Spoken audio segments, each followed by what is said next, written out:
Yo, this your boy EC22, and this is the FairWeather Fan channel, man. Please like, subscribe, share, but most of all, leave comments, because why? I want you to join this conversation, and we are back. March Madness continues. If you've been living under a rock and you don't know what's going on in the world of college basketball, shame on you. I mean, shame on you. But here we are. We're going to just keep on going, man. We still got, another week of this whole madness going on. But you don't want to hear me talk. In the studio, I got with myself Coach D-Wade. What's going on, D-Wade? What's up, fellas? Man. And returning guest, we got our boy, the pride of the pack, Simba. What's happening, brother? Yeah, good to see Simba back, man. Yeah, glad to be back. Glad to talk some sports to y'all boys. Yeah, man. Sports, man. Oh, God. March Madness. Man, golly. First of all, I want to do a quick congratulations to Candace Parker and Elena Della Dunn for making the Men's Basketball Hall of Fame. So congratulations to those women right there. If you know those two names in WNBA, man, outstanding ball players, man, well deserving of it. And congratulations that just came out. Man, Simba, we was here last week, and we talked about that second round, all that nonsense and all those teams who didn't act right. Then we get down to the Sweet 16. What have you been watching? Like, just give me an overview of like how you've been feeling about this year's March Madness and this attorney. I think I've seen a lot of different things as far as some of the teams that are still in the Final Four now, as accustomed to what I thought was going to happen at the beginning of the tournament. I didn't make a bracket or anything, but I kind of had an idea which programs were going to be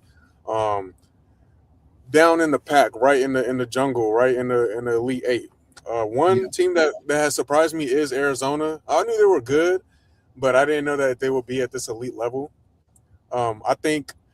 Listen. I do think that I didn't think they would be at this elite level. I think at some point that they were going to fold. I did think that the whole time, the whole season. I was thinking like at some point. I don't know if they can sustain this level of play throughout the Final Four, and when the elite teams are crunching down and the lanes get smaller and the dribbles get smaller. You can't take 3-4 dribbles. You got to take 1 or 2 dribbles. Like those type of things, I thought that they were going to fold, which they've proven me wrong. Okay. UConn has also been a surprise to me. I didn't expect them to go down 18 against Duke the other night. I actually stopped watching the game because I was like, oh, this is over. Like, I'm not going to watch this no more. But they continue to scrap. That's a trend that I've seen the most, honestly, is when it comes down to those possessions that matter the most. A lot of teams are real handsy. The lanes become real small. Like that's something that I've always seen when it comes to like these tight-knit games with teams that are trying to make it really far in the competition. So that's something that I've seen so far. Nothing has been too surprising. I've liked a lot of the one-on-one play that I've seen from a lot of the good players that are going to be high draft picks. Right. For those of you who are watching right now currently on YouTube, if you may have caught this channel I jumped into your feed. But please stay on, man. Listen, we're talking March Madness, man. If there's a question you want to ask, is an idea you want to pose, if you want to introduce a new topic, man, please, this podcast is for you. For all you who are watching currently right now, I'm looking at you. I see you guys. Thank you guys for joining. But stay tuned. This podcast is for everybody. We're going to have things we talk about, but if there's anything particular you want to ask or a conversation or just an idea, please put it in the chat section. We'll get to you, man. We'll get you on. All right, Coach D-Wade, what about yourself, man? How you been feeling about this? You know, we talked it last week, but did we really go into details about our emotions? Was this how you predicted this thing would go? No, I mean, who knew what Illinois, who they are, what they are? Everybody, including you, EC, everybody was telling me that Arizona was the real deal, and I wasn't drinking that Kool-Aid. And I was like Simba. I didn't really, but the team that I've been the most impressed with has been Michigan. Man, they got some horses. Yeah. Now, I think they were pretty fortunate in the draw. I mean, of all the teams that played, Tennessee was probably the weakest of the bunch that was left. Yeah. But correct me if I'm wrong, but I think Michigan and Arizona both, their margin of victories has been over 20 points a game during this tournament. Did you know that?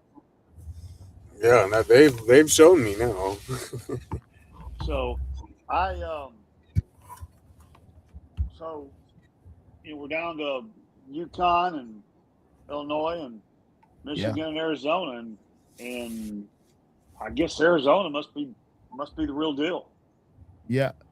And all for you guys that are just joining here again, once again, please leave your comments into the comment section if you want to join this conversation. Just let us know what you're thinking. We're talking about March Madness, man. You've seen it. You ain't been living under a rock, man. Listen, Elite Eight, Sweet 16, first round, second round. Your thoughts on the Final Four, please give your comments into the comment section. But I have to say this for myself. I must be the only smart guy in the room. The reason why you guys did not choose Arizona, why? Because you guys don't subscribe to the Big 12. There you go. I've told you guys the Big 12 is the best thing in basketball. And, we've hit and miss here and there. We've seen no Kentucky runs. I mean, not the Kentucky, but the Kansas runs and stuff like that. The OU back in the day with the with the Griffin brothers, man. We've seen this, right? And I'm a Big 12 fan. I knew it. Oh. I told D-Wade, when D-Wade picked Florida to go, I said, Florida is going to be the first #1 seed out of this thing. Last week, we talked about Duke. I say the way Duke played Simba in the first round, they may not make it.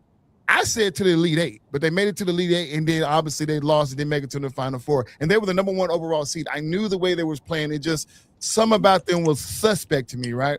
But in my bracket, I had Arizona going all the way. And it's now, I was talking to a group of guys yesterday, none of the guys never picked Arizona because Duke was the overall favorite.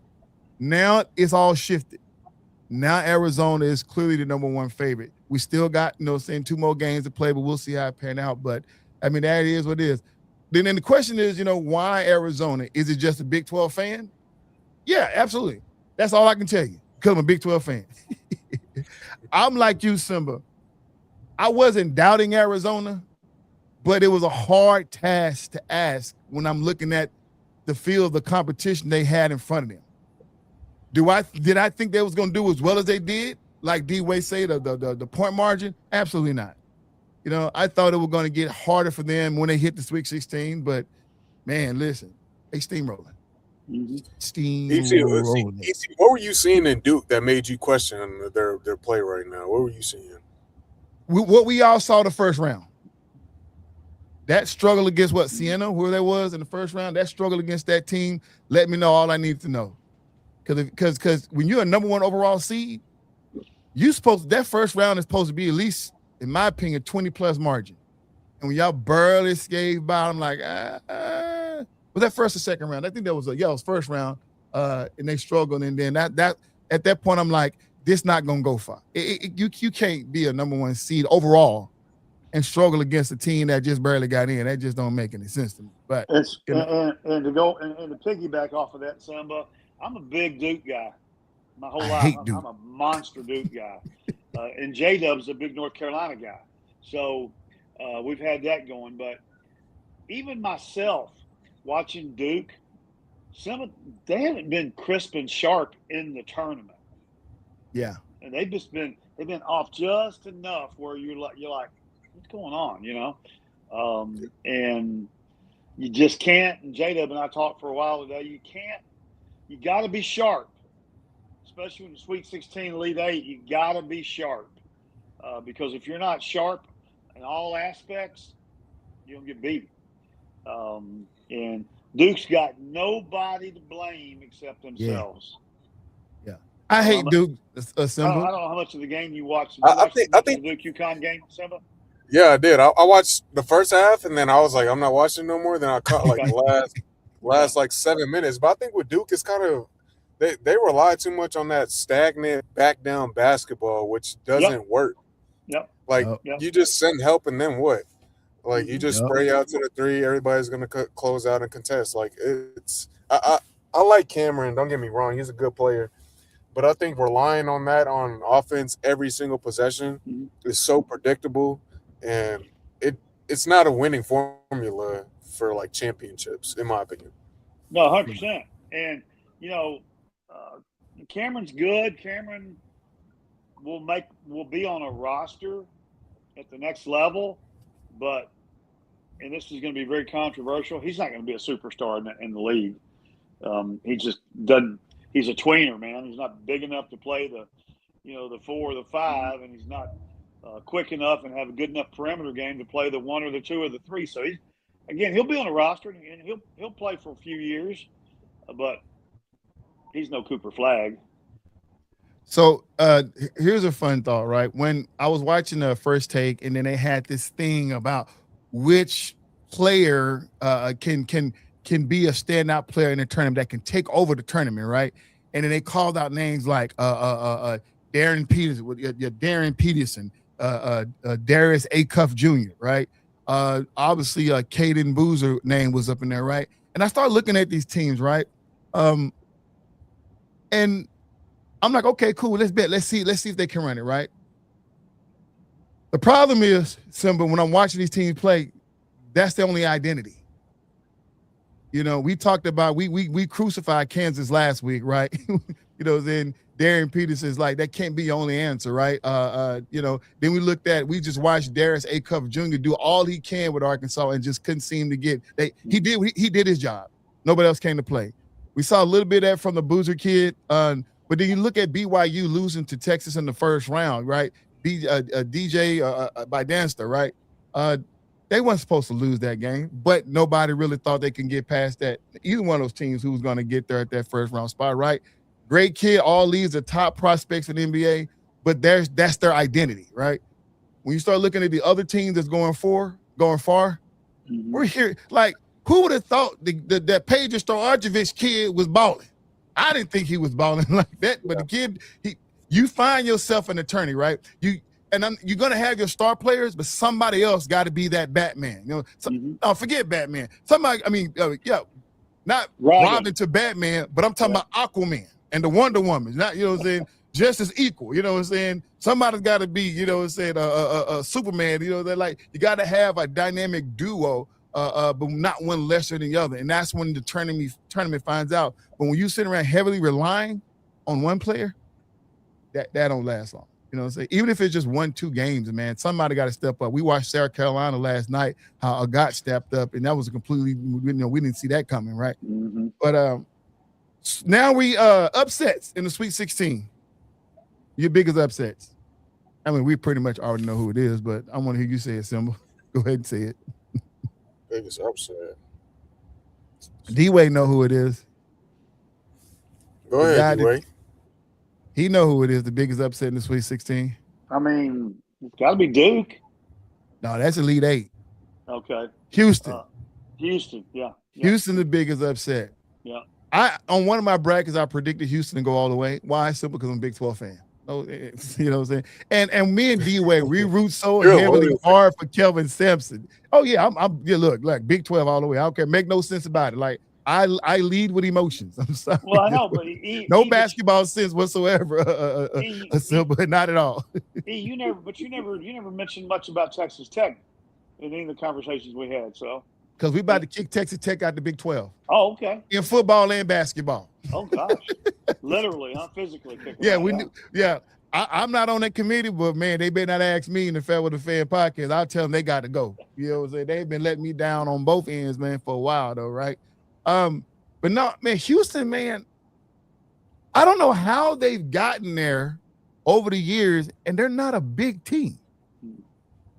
It's like they play well during the season, they do their thing, and then they come to the tourney. They look good in the early rounds, but this one is like that last game in the Sweet 16, man, clearly showed how undersized they were. Yeah. And that was a big issue. And then, you live by the 3, you die by the 3. They was just jacking threes left and right. They was just jacking. I'm like, and they couldn't get it in.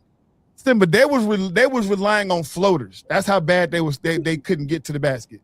They're going in clear shot, just get the 5, but no, they were relying on floaters like 5 feet from the basket. That's how bad it was to them trying to get to the inside. That's how scared they was about getting a shot blocked. And rightfully so, because every time they tried to make a layup, it got sent the other way. You know what I'm saying? So that team is going to have to get some size. I don't know what Kevin Sampson's got to do. I know he his I don't know. And I don't know why they're not recruiting size, right? Because this was the situation the last couple of years. I don't know. All right, the I think Elite Eight. Illinois. Obviously, go ahead, Sim. I'm saying I think Illinois is just playing at a high level. Everybody's playing for each other. Stojakovic, I think last game, if I'm not mistaken, I think he shot like 6 for 8 efficiently.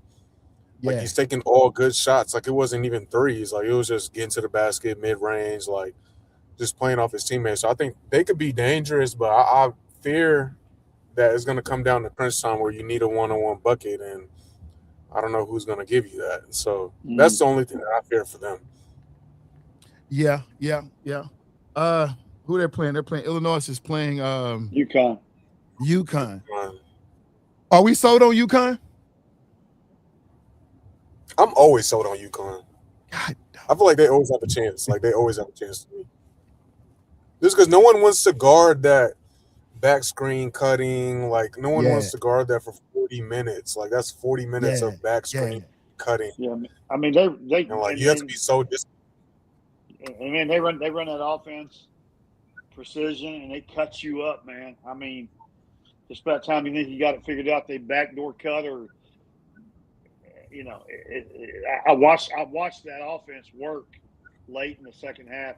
Yeah, and I'm like, I mean, Duke is so lost right now, trying to, Simba trying to keep up with them. So now that Duke is gone, question to the panel. It ain't no secret what happened, right? I'm going to ask the rhetorical question. How does a number 1 overall team lose an Elite Eight? And we talked about identity, right? But there's got to be more to it than that. Like how did this Duke team get here? Being selected as the number 1 overall. Well, I mean, were they number 1 quality? Yeah, but I mean, it's not really fair because UConn was number 2 seed, so it's not like a 6 or a 7 seed beat them, But Duke deserved the number 1 seed because they had a real good season. But I mean, I'm kind of like Simba. I mean, most of their they didn't really run an offense, where they're picking and rolling and screening and moving and cutting. It was all kind of give it to Cameron Boozer and let him kind of back you down until he gets ready to shoot over you and stuff. And you can only get against a good team, a well-coached team. I mean, that can only get you so far. And we all know UConn's a good, well-coached team. And having said all that, Samba, having said everything I just said, Duke still should have won the game. Okay. All they got to do is the other Boozer kid. All you got to do is drive the ball, and they have to foul you. They have to because they're down 2. The one big thing, Simba, that I see, and it's every year in come down to March Magic, every year when it come down to picking out of brackets, everybody know that there's going to be some type of upset. The Cinderella stories that we hear about, right? And if every year we're predicting this, then how we get to this point, that means we're selecting seeds wrong. The seeding is wrong. If every year we know, that's the winning the whole thing or trying to have a perfect bracket, like that's cute and everything like that. But predicting those Cinderella teams, predicting those upsets, that's where the big money comes in. If you're into the gambling, right? But if there's always that question mark, then are we seeding these teams wrong? I mean, the seeding is based off record, no? Yeah, I guess so. I thought it was based. Yeah, because you start. I mean, it's just kind of hard to go against a team that's 36-2. Like, how can you not put them as a number 1 seed? I feel like at that point it's like you kind of have to put them as a number 1. You can't put a team that's 25-10 on at that same level, and clearly like the records and they've lost to teams that maybe that they shouldn't have lost to. That all plays a factor, I think. But with Duke, I think obviously the things that worked during the regular season didn't work when it came down to those moments when I said that you need a basket and the defense gets handsier. They let fouls go. They're letting hand checks go. Like they're letting things like that go because you're playing at the highest level of basketball for where you're at. Yeah. So I think with Duke, like again with Duke, if you're just going to run a pick and roll with Cameron Boozer and let him come off, and the defense knows he's not going to pull up, Right. like what options do you have out of, like, how many options can you make out of the skill set that he has? Like, you can just back him down. You can do, like, there's not much. Like, if they send somebody else over the top of the initial defender and they could just block it, like, now he's forced to be a passer and he's not effective. So I think that's more so what goes into the seeding. It's not so much the team and how good they are. I think it's the season that they had before that. Okay, I'm not going. I mean, that was your answer. I see, because in football, I know we're not talking football, and I don't want to move the goalpost, but I have to say it in football, I always get jumped on about the seeding or the ranking based on strength of schedules, right? And so you look at some of those teams, like from the Big 12 and from the SEC, that have some stellar teams in there, and they're constantly playing each other, right? And they're not like football, so where they can avoid each other. In basketball, you're going to play them once you get into a conference play, right? So you're seeing these teams, but you look at, other conferences that don't have, a whole lot in their conference, and then you end up having a great record once you get to conference play, and then all of a sudden you get found out in the tourney. That's what I'm thinking about. Like, okay, I don't know. I mean, obviously the Power 4 or the Power 5 schools are going to always be up in there, right? And I guess that's the way they look at it. But I mean, like, there are some teams in the tournament that I thought was ranked too high. I'm not going to talk about the number 1 teams, right? But some of those 3 and 4 schools, I'm like, I don't know how they got that far. I don't know. Mm-hmm. Yeah. He mentioned Dulaw because the states got too big for the freshman starters. Exactly. Yeah. And we touched on this last week, in the Kansas game, how Kansas lost. Yeah.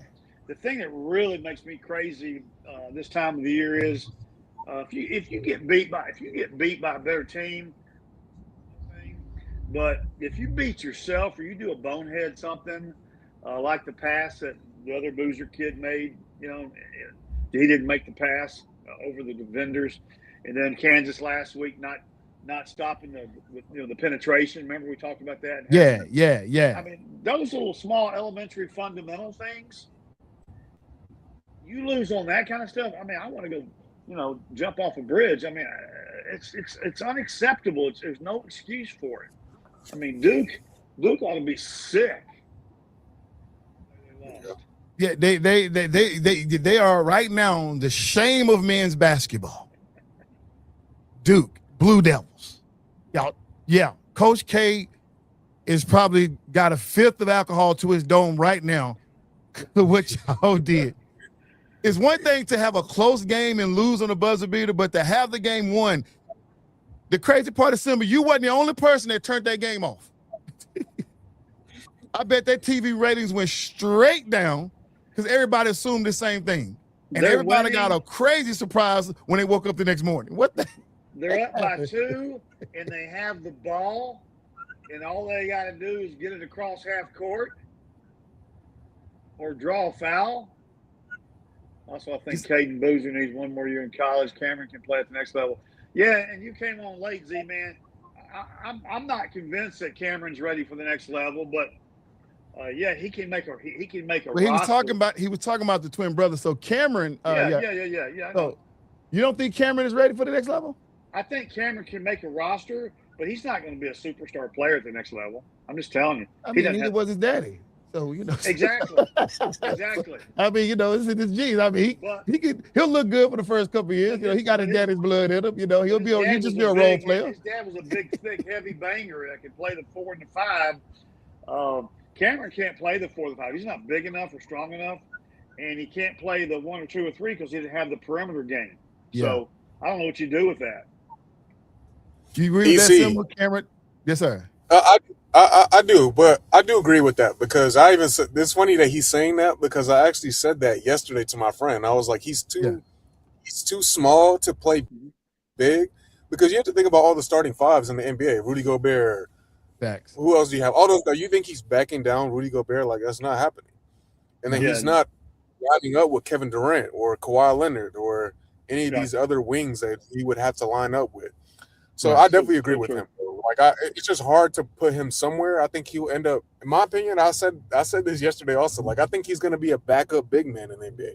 He's going to be one of those guys who screens hard, plays defense, take those charges. He's a bruiser, like kind of like how his dad was. I think he's going to be Right. just Yeah. like that, unless he Facts. develops skills that fit today's game, like being able to shoot, being able to be a good passer, being able to pick and roll, like those type of things that make his role expand in the NBA. But EC, how I much would do you love. think?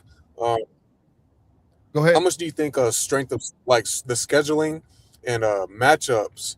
How much do you think plays a factor into the upsets that we see? Because I know a lot of teams sometimes they might just match up bad with the team. That's why they lose. So how much do you think that plays a factor in these I, upsets that you see? I think it plays a lot because, like I said, if you're winning your conference and you come out and you win your conference championship, but your conference, you ran through it, right? That don't apply to UConn's women because they're a different breed.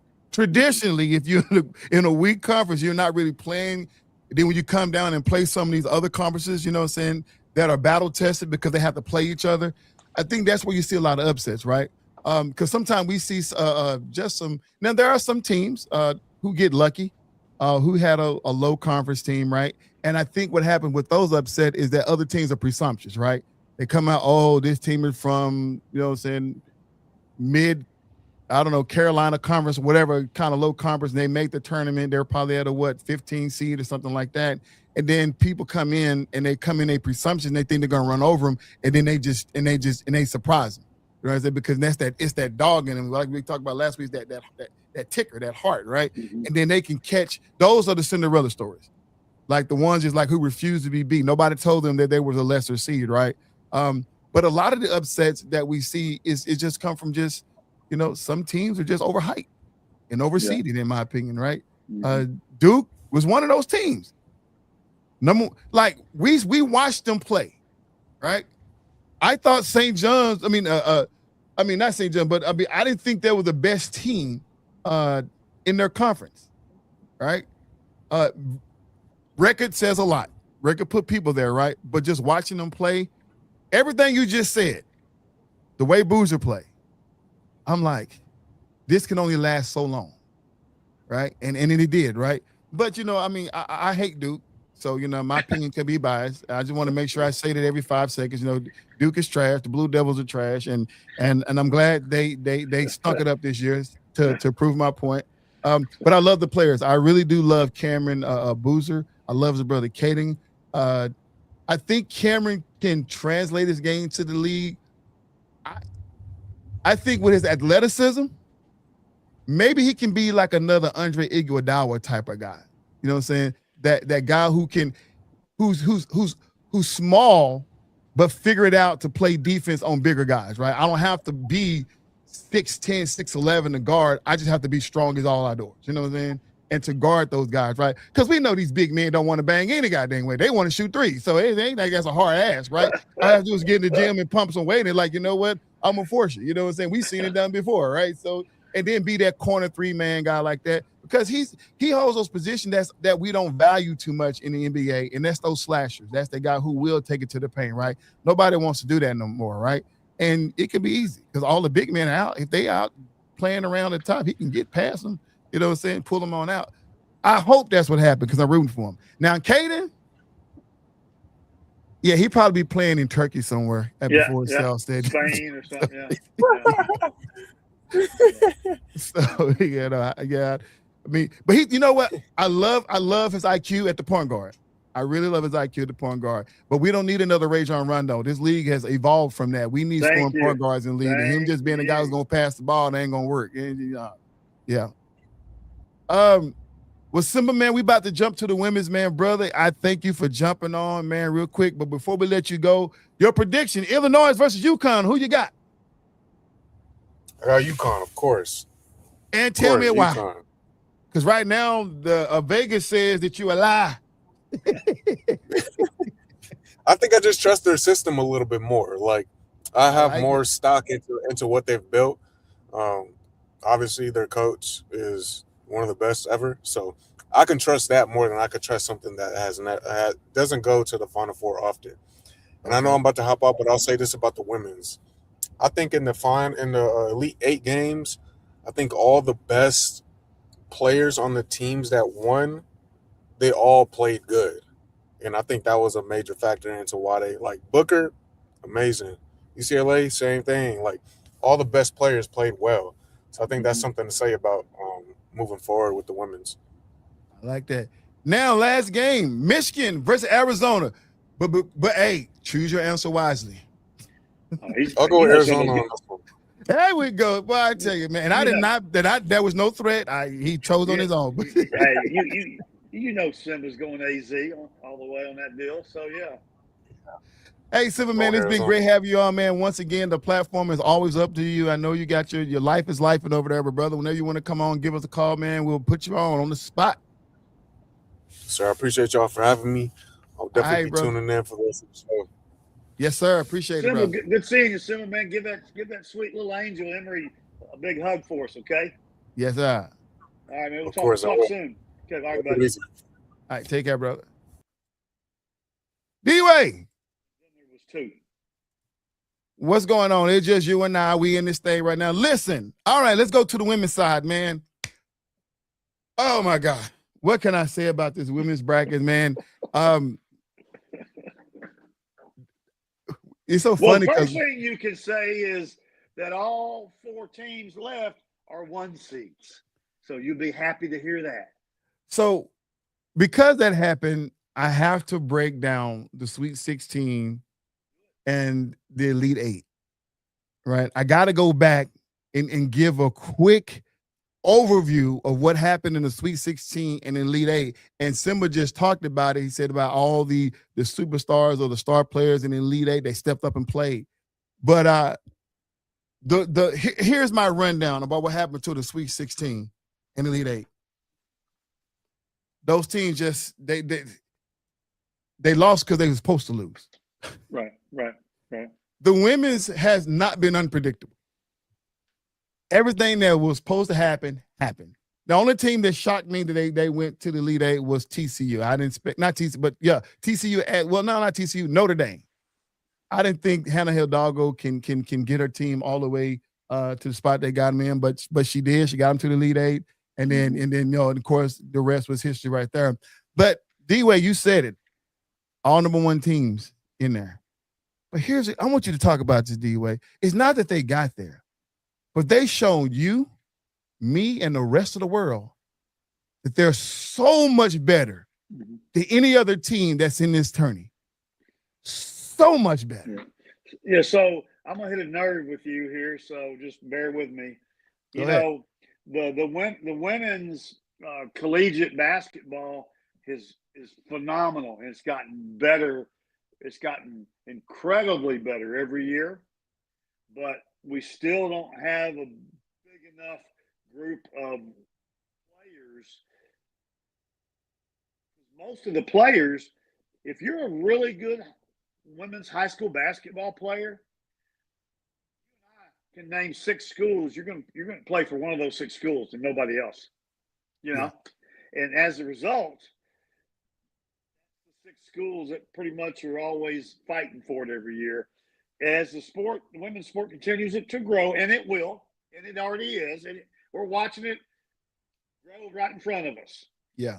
As it continues to grow and more money's out there and available, that top 6 teams is going to turn into, 10 or 12 teams.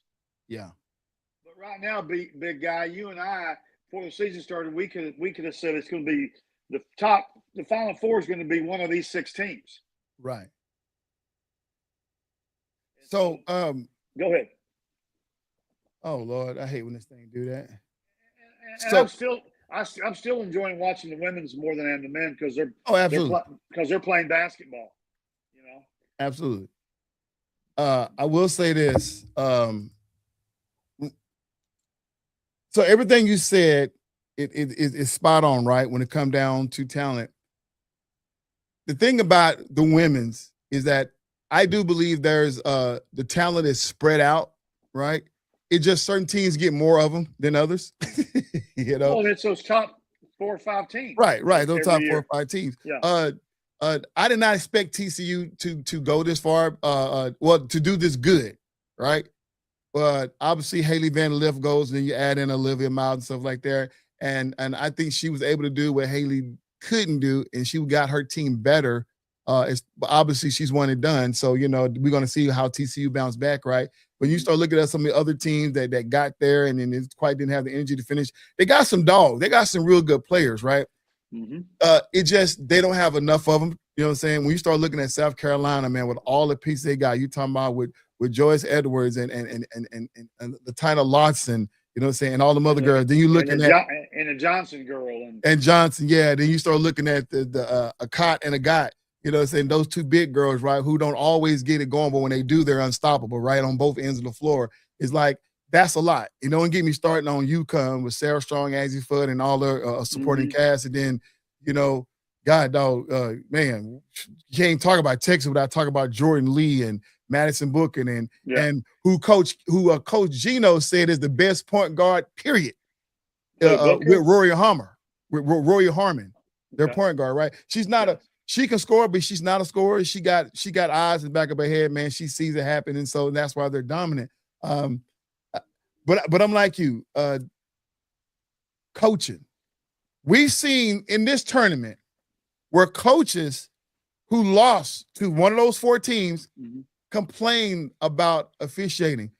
The last was Oklahoma's coach, who got upset because she felt like, now this same Oklahoma team that beat that South Carolina team in the regular season had the audacity to come out and talk about how they felt that the officiating was already geared towards South Carolina. Yeah. And she felt like the game shouldn't have been as physical as it could have been, right? And I'm sitting there like, Coach, I appreciate you, but you need to take a look at your roster. Aaliyah Chavez is great. She's a freshman, but she's your leading scorer. She's going to have to figure out how to take better shots. You give her the green light to shoot. I think you need to calm her down a little bit because she can shoot like nobody's business, but in game, and that's your score, like that's the reason why y'all lost. And so you can't blame on, but that comes down to coaching and coaching perspective. I'm looking at Kim Mulkey and how LSU lost, right? A game they could have won. You know, your star player, and I love her to death, but your star player who's jumping around high, just bringing all the energy. Where was she at on defense? She got cooked on defense in last play. That's your defensive play to make, to block the shot or to alter the shot, and you fail. That's coaching. Getting prepared. Now, coaches can't go out there and play, but that's some things you got to say on the sideline. Calm heck down. All that scoring you do, all those rap albums you got, I need you to put all that aside and play defense, you know what I'm saying, for 2.6 seconds. That's what I need you to do. And we just touched on that in the men's. We just touched on how they're losing. Yeah. You know, just one play, one key play that costs you the game. And that makes a guy like you and I, who are students of the game, who love the game, it makes us crazy. Did you get a chance to catch any of the post-game interview with Coach Don Staley last night? No, because I was somewhere, and once the game over, I had to leave and go home. But enlighten me. And you talk about coaching. First of all, I mean, if you open up Webster's dictionary and you open it up and you go to the C's and you look for the word class, there's a picture of Don Staley. Say less. Facts. Okay. And she said this was a special group of girls because a lot of them, this was their, they transferred in. Yeah. And she said for them to come together, and she was being very modest and very humble. What I wanted to say to the world is Coach Staley brought that group in. A bunch of those girls had never even been in that program. Got them to buy in, coached the fire up out of them, coached them up. And got those girls to be clicking and understand their roles. Hey, they are loaded for bear. And it's crazy because you say that when you start looking at the South Carolina Gamecocks, right, and who they have on their squad, your best player is Joyce Edwards. Right? She's a sophomore? And the girl can ball. But that all what they do has to do with talent development. Mm-hmm. That's what she does. Dawn Staley is phenomenal at developing the talent that she has. I remember one year when they won the last time they won a championship, she came out there and told the world after they won a championship, she said two things. She said, this is uncommon favor that they won. And she said, because it's one thing to win, but with these women, these particular young women, and like you said, she could have said, man, you know, I'm the best coach in the whole world. That's the reason why we won. But she knows it's like, you know, to get people to buy in to her system. Yeah. That's phenomenal, right? To bring a winning attitude, right? But I'm gonna tell you how crazy and how better these teams are than everybody. When you starting with UConn, their first team they played in the first round, beat them by 38. Okay. The second team, they beat them by 53. Okay. The next team, they beat them by 21. And then the team game we just saw in the Elite Eight, they beat them by 18. That's an average of 32 points, D-Way. Yeah. South Carolina, first game, they beat them by 69. Second game, beat them by 40. The Sweet 16, they beat them by 26. Elite Eight, they beat them by 26. Average of 40 points. UCLA, first game, round 1, beat them by 53. Second round, 24. Sweet 16 by 12. Elite 8 by 19. A round total of average of 27 points. And finally, Texas, first game, for round 1, 42-point spread. Second game, 42 spread. Sweet 16, 22. And Elite 8, 38. 35.2 points average. Yep. That's how much better. Yeah. The TCUs, the LSUs, Kara Lawson and the Duke, and I love Kara Lawson, but she scares me. You know what I'm saying? Yeah. All these, you know what I'm saying? Watch all these teams get up there. Michigan getting up there, man. Michigan getting up there and losing stuff. Like all these teams that came out there to play, man, listen. It was all but inevitable. It was inevitable that you guys weren't going to pass the Elite Eight. No, the 4 number 1 seeds, they're on a whole different planet. Yeah. They're playing a whole nother level of hoop, you know? Now, I got to ask this question, D-Way, because, you know, I don't believe UConn women are the best team in this tournament. I don't believe it for 1 second. I was so hoping that you were going to say that.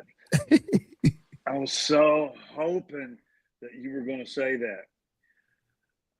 If I'm wrong, I'm going to apologize to the world next week. But I got South Carolina winning it all. I got Texas winning it all. You got Texas winning it all, yeah. Either way, it's SEC team. So, but I will say this, right? If somehow UConn, after 32-point spread throughout this whole tournament, playing in the Big East with no competition, could turn around and knock off potentially 2 SEC teams, then I'm a believer. Yeah. Then there's something in the water. Yeah. No, I'm gonna totally do one of these right here to Gino if he pulls it off this year. Yeah. Because they about to face the hardest level of talent. I mean, you beating teams down by an average of 32 points in this whole tournament, and now here you are, you about to play a Texas team who's been blowing folks out by 35, and a South Carolina team who's been beating folks out by 40, after they have to beat up on each other in the regular season in that hard SEC conference. Yeah. This gonna be tough. That Texas defense is stellar. Yeah, and I feel like that. Stellar. I feel like that now that we're where we are, the top 4, the best 4. Good evening, Lou. What up, Lou? Now that we are where we are, I'm going to choose my words carefully here, and I want to hear your comment on it. I don't know how much of a factor that Lauren Betts is going to be. because of where we are now. Lauren Betts, her game for me. We'll see how much of a factor that she's going to be, because I don't know if she's going to be that big of a factor. No, her game to me, watching her throughout the tournament, showed me some holes. I like the size. I like the footwork. Well, I used to like the footwork. I don't know if there's something going on, but this tournament, I haven't seen a lot of major footwork from her. Obviously, when you're women, if you're taller, you just take the ball and just use your body and size and make layups, right? Because these women, they're not jumping over the rim or anything like that, right? But however, when you play a team like Texas, who plays defense by committee, we're gonna see how well Lauren Betts hold up against Texas. Because my problem with it is, and I like Lauren, and I think she'll be somebody good to watch next year in the WNBA. Is number one the speed of the game now. These other three teams. The speed of the game, and the thing that even if you take that EC, and you add how physical and how nasty. Now they're all dogs now. Yeah. Facts. Nasty. Yeah. Physical, and they play with an incredible pace of speed. So I don't know how Lauren's going to be able to do it. Yeah, I don't either. I ain't scared because I'm rooting for Texas anyway. So right. But it's so funny because as much as I've been here lately, been critical of Lauren Betts and her post play, I do. It's funny because her style of play and her size will translate to the W. When you start looking at people like tall people like who's Dominique Malonga, you know what I'm saying? Maddie, not Maddie, but Maglagor from Seattle, right? When you start looking at our girl in the Lakers, Cameron Brink. You look at Cameron Brink. You look at Ray Burrell. You look at I see her face, Derica Hamby. Okay. You look at those girls like that, right? Big, not too big post players, but the girl Ezra Stevenson. That's the one I'm talking about, right? Right. Big girls like that who are not as physical in the paint, right? When I look at Ray Burrell have energy, but she's just small. Right. We look at Cameron Brink. Cameron Brink has a lot of finesse, but she's small. You know what I'm saying? But frame-wise, Lauren Betts I watch when you look at people like Brittany Griner. Brittany Griner is older. She's soaking up this new money, right? She's not gonna give you a lot of minutes because she got miles on her body, right? But whenever she get in the game, she's still unstoppable. Right. She's still gonna back you down. And it looks easy for her, right? Well, if Lauren brings that energy, she's gonna be tough cookie. And then she get to play with some of these top point guards. That's gonna be the crazy part. So we'll see. Well, I'll be curious to see it. I'm gonna be able to see this next weekend when she plays. How she's gonna be to keep up with the speed of the game, because that's what she's gonna be doing every night next year. Oh, absolutely. Hey, look, they don't get no break. Soon as this over with, they go right into the draft. Yeah, so that's what I'm saying. So it'll be curious to see. And I'm a fan of hers. I like Lauren. She's been good for the game. So, So let's look. So before we go to our final four picks, let's do this real quick. So right now, Azzi Fudd is projected to go number 1. We talked about this before. Can her and Paige coincide being what some consider an item? I don't know. Do you think they can work well together, being a couple? That's a whole different dynamic that we've never seen. We've never seen before. But let me stop right there. I'm very, very interested to see how Azzi, is that how you say her first name? Yeah, Azzi. Yeah. How she's going to be able to match up the greats that are playing in that. I think she's a hell of a player. Yeah. I think she's a really good college player. I'm really going to be interested to see if she's really going to play at the next level that she's been playing at this last couple of years. Yeah. That's all I'm saying. Yeah.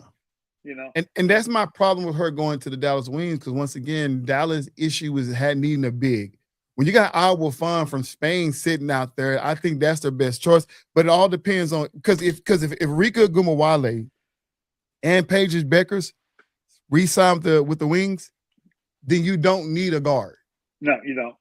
So you got to go get the kid from the young lady from Spain, and I'm gonna tell you right, she got some footwork. Yeah, you said it, and J-Dub said it. So yeah.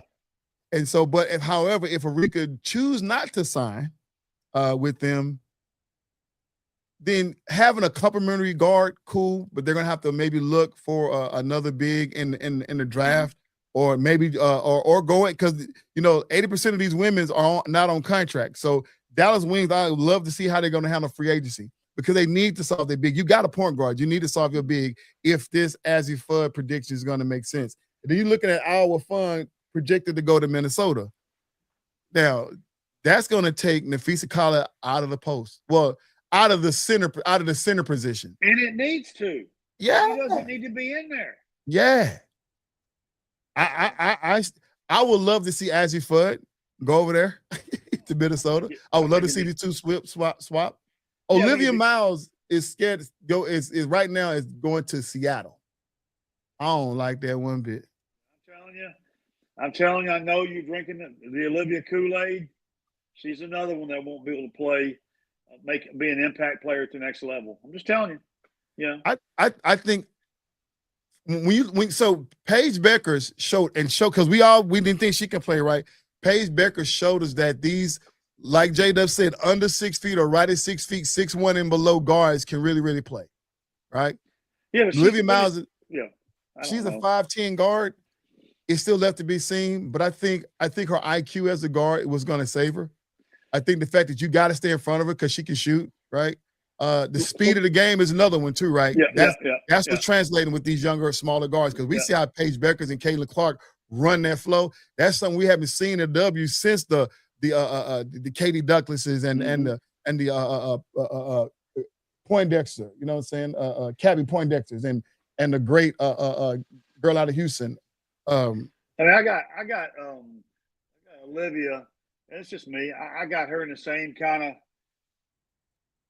model as I do Haley Van Leef. Haley's got more dog in her, though. What Haley Van Leef showed me last year in the W is that she wasn't ready for the moment. A little undersized. But she has to be ready for the moment, right? Especially considering the team that she went to, who they needed a guard. Right? In Chicago, they needed a guard, and you did not fill that spot. Like they got two bigs down there, right? Mm-hmm. They needed somebody, especially when their point guard went out. So are you saying you think Olivia's going to go in the draft before Lauren Betts goes? Oh, yeah. I mean, I'm not saying that. That's what the mock's saying. I don't agree with that. I thought Lauren Betts should have been number one because I want her to go to the – I mean, if I had to choose between Lauren Betts and Iowa Fun, I'm going with Lauren Betts all day. But right now, Lauren Betts is going to, well, according to the mock draft, to Washington Mystics. And that's so unfair. What pick do they get? 4. And that's so unfair. That's so unfair. That's just so unfair for her to go there. Why do you say that? Because you got Kiki Irifin and you got Sonia Central. This like how y'all gonna build a super team in Washington? This sucks. They got so lucky. Our girl Flo J. Johnson from LSU, the rapper, phenomenal hooper, man, is going to the mock draft. Is scheduled to go to the Chicago Sky. Is that where Angel is? That's where Angel is. That's where Camille Cardozo is. You know what I'm saying? Okay. Because their point guard right now, she need to be a backup. I think Flo J and Asia, and I think because they used to be teammates at LSU, right? And so I think Flo J was a senior there. They've been working well with each other on the U.S. Olympic team, so they already got chemistry. So her going there, that's going to be a phenomenal. Right? I'm not going to say they're going to turn around in 1 year like Caitlin did in Indiana, but I think they'll be in the hunt, right? Okay. And then I'm just going down this list. I don't see any big names. Medina Agat, the girl from the center from South Carolina, is scheduled to go play with Caitlin Clark. Wow. That ain't happening because Aaliyah Boston ain't giving up her position. Well, Aaliyah can play the 4. Man, Aaliyah is a post player. Okay. She will get in and she's going to, because because Medina, man, like we were saying last night, man, she's a good post rebounder, shot blocker, but she ain't no Aaliyah Boston. She ain't got no footwork. She's a girl who'll catch the ball and just use her height to get back up. But Leah is the back it down beast. She's mid-range, 3-point. Like, I mean, yeah, it's gonna be hard. But she can be a trade piece for some teams who may need a big. And then Ashlyn Jackson is going to. That's so unfair. Kiki Rice, the girl from UCLA. Yeah. I don't know why she fell this far in the draft in the second round, but she's, no, this is still first round. She's still first round. She's going to the Connecticut Suns. The Connecticut Suns has moved the team or trying to move the team to Houston. I hope that happens. I hope it happens too, right? Houston can support that. Right. But Lou asked a question. He said, do we really think Arika will return to the Dallas wing knowing that Paige is the premier option? I don't think she will. I think there are other teams out there that's going to offer more money than what Dallas is, because with all this new collect CBA and stuff like that, I think there's another team that's going to offer more money. I don't think they didn't look happy together last year. Did you think, D-Way? No, it was weird. Yeah, it was weird energy. Yeah. Tanaya Lotson, another South Carolina, is going to Atlanta Dreams with Ryan Howard and all them girls over there, and Alicia Gray. Ooh-wee. And it look like Seattle get another first round. They getting Marty Suarez, the chick from TCU. Suarez. Yeah, she cold. Yeah, she'll be a play. Yeah. Hey, the girl. How about the senior? The girl from Kentucky that I thought was a pretty good player. Is she on the radar? I believe she's on the radar, but she didn't make the first round. Okay. And so that's let's see what that's all they have for the first round. And then what ended up it was a Gabrielle Jacquez, another chick from UCLA.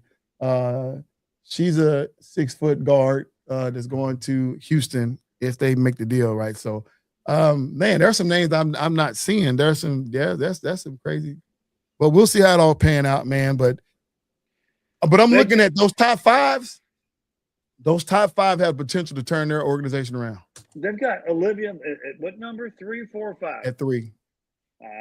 That's hogwash. No, I ain't playing that game. I'm not playing that game. No. I know you love that word. I ain't even fight you on that, man. Hey, let's get down to predictions. So who you got? Texas and UCLA. Who you got, D-Way? I'm going to hook them all day. Hook them arms. I got them, man. Got my girls in Austin, Madison Booker and company. Yeah, and Azzy Fudd, Sarah Strong versus Jordan Lee and Madison Booker. I'm not wrong teams. I'm sorry. Azzy Fudd, Jordan Lee versus Natalia Lotson versus Joyce Edwards. The South Carolina Gamecock versus the UConn Huskies. How good is that game going to be? It's oh, my gosh. Somebody going to cry. We know that. They're going to cry, but this is going to be, man. This is the finals, right? Well, no, because Texas, this is going to be hard. Okay, I'm going there. I'm pushing all my chips in on Coach Don Staley. Facts. I got done. Oh, how about you? I can't hear you, EC. I can't hear you. Can't hear you, EC. I can't hear you. Let it go. Let it lose sound. I can't hear anything you're saying. Go ahead. Stick it in there. That's funny. You got a backup plan? No. Can you hear me? Yes. No. There we go. Up, can you hear me now? Yes. All right, bet. I don't know this thing. I didn't mean to get y'all excited. You got me excited, and I just started throwing stuff around. I'm pushing all my chips in on Coach Don. And for the fight, so we're gonna do that. Well, it's gonna be ending before we come back on the show. So overall, who you got winning it all? You said you got South Carolina. I got Texas. We was we see how it's gonna happen, man. But that's all our time for today, Coach. Final words for the people. Well, in the men's, I've got Arizona beating Michigan, and I've got I don't know why I'm going to say this, but I got Illinois beating UConn. So I've got Illinois and Arizona, and I've got Arizona winning the whole thing. Who do you got in the men's winning the whole thing? Arizona?